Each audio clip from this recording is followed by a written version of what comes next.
It's back to school night here on Fright Night Friday, and we have a double schlockathon this week. These are drive-in movies, so let's look at them from that perspective. First up is Splatter University from 1984, directed by Richard Haynes. It is about a sociology teacher who joins a new private school but is replacing a teacher who was killed by someone who broke out of an insane asylum. You must approach this film like it's the kind of harmless bad movie that was made for like $32. This is a straight up slasher movie during the boom of that genre. So here is one that is often regarded as another throwaway copy of the big slashers going on at that time, such as Friday the 13th, Motel Hell, and Prom Night. This movie doesn't have any unique hook to it to make it an unforgettable bad movie such as Sleepaway Camp, but one thing this movie has is some kind of weird surrealism in how sterile it's being, but also kills that are both laughably bad and a script that is divided into two. You have the teacher's plot of figuring out what is going on, and you have a group of students that are the most cliche of cliches that you can imagine. One of them literally says to two girls that they are on the rag when they roll their eyes at how stupid he is being. This isn't even a level 1 stereotype, it's the Cliff Notes version of level 1. But it isn't boring because you know that it was cheaply made but filmed at a real school, so it has some level of harmless innocence to it that I find endearing. This group of people wanted to make this movie and they got to. Good for them. There's a USA Up All Night feel to this movie. Like, you know that you're watching something forbidden. Like weird slasher garbage. But it is acceptable in what it's trying to do. At its core level, it is a guessing game of who the killer is. And I'm pretty sure that anyone who has seen a slasher with a twist in it will be able to identify the killer identity real fast. But that adds to the fun. Waiting for a bomb to explode that you know inevitably will. It was distributed by Troma, distributors of many classic B movies such as Class of Nukem High and VHS Massacre, who are known for some of the vilest stuff that you've ever seen and has ever been released. So you know that you're in for something with a little bit of harmless charm to it. While most of the movie is boilerplate and formulaic, it does have some funny kills and an ending that I didn't expect. You need to be in the mind for some good crap to watch this movie, and that's why I call this video Back to School. Get a group of friends together and watch this B slasher and have a fun time. On a review level, this movie gets a D, but on the Joe Bob Briggs driving scale, it has wheelchair foo and crucifix foo, so it's 3 stars. Check it out. The second movie I want to talk about in this schlockfest is Return to Horror High from 1987. This movie has a much bigger budget than Splatter University did. I absolutely love this movie, no hyperbole. It is so funny and so incoherent with its storytelling that I can't help but love it.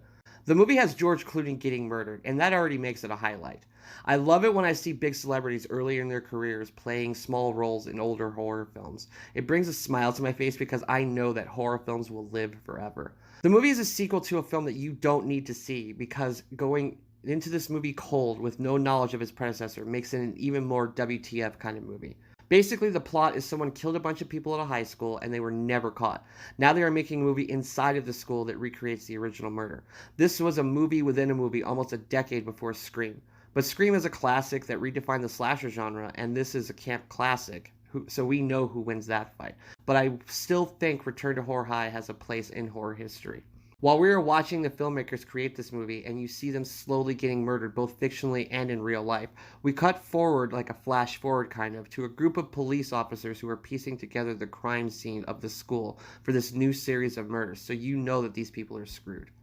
One of many things that makes this movie so funny to me is that the police officer is played by Maureen McCormick, who was Marsha Brady in the 1970s Brady Bunch show, and her character has to be the prettiest police officer that has ever existed. She is so objectified that it quite frankly is hilarious because she's almost also in on the joke. There's a scene where she comes out of the school randomly covered in blood and she starts rubbing it on her chest and her shirt gets casually more unbuttoned throughout the movie. But she never does it in an embarrassing way. It's done for comedy, and I think that it's freaking hilarious. The two main characters are really dumb and stupid, but that's because we barely spend enough time with them. The movie is so scatterbrained that we are seeing flashbacks, then movies within the flashbacks, then people being really murdered. Then we are supposed to know why the two main characters are looking for a killer. It eventually gets to the point where you're like, oh, right, these people are in this movie. It's one of those movies where you can't just follow it or you're going to get lost. But that adds to its charm because it doesn't conform to any rules of story construction. It flies all over the place in hopes that you're able to keep up. There is a terrible teacher in this movie who is mocking a young man in the middle of the class by forcing him to dissect a frog, even though the kid hates frogs. He also gives higher grades to students that give him sexual favors. So you know that this guy is absolutely terrible, and his death scene is pretty wonderful and is fun to watch. So many people talk about the classic trash movies like Troll 2, Silent Night, Deadly Night Part 2, and others, but I think that there are way better bad movies than the ones that have become famous, and this is one of them. Yes, none of the characters are as wonderfully, awesomely bad as Eric Freeman. I love that guy. But what Return to Horror High does so well is it knows it's a bad movie. It makes a mockery of itself. And it is some of the funniest dark comedy from that era. This movie doesn't care if you like it or not. It's here to please itself.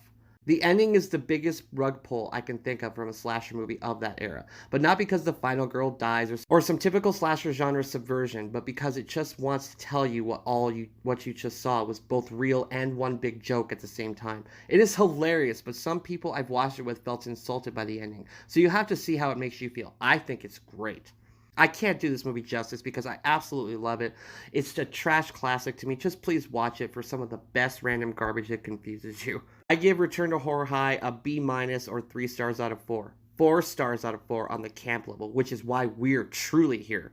Now enjoy your first week of classes with these 2 trash classics. Thank you so much to all the new subscribers. I love all the support we are getting, and we hope to continue to give you entertaining content. We also review new movies, silent films every Sunday, and much more. So if you like this, please like and subscribe. And until next time, I am Ghost.